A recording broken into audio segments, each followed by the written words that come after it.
8 ปีนั้นมันผ่านมานานนักถึงเวลาเจ้าได้พักแล้วเจ้าหมา8 ปีเจ้าคอยเฝ้าบ้านทุกเวลา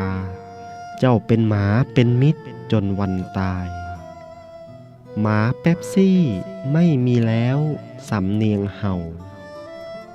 ไม่มีเจ้าโซ่ว่างเปล่าเศร้าหนักหนา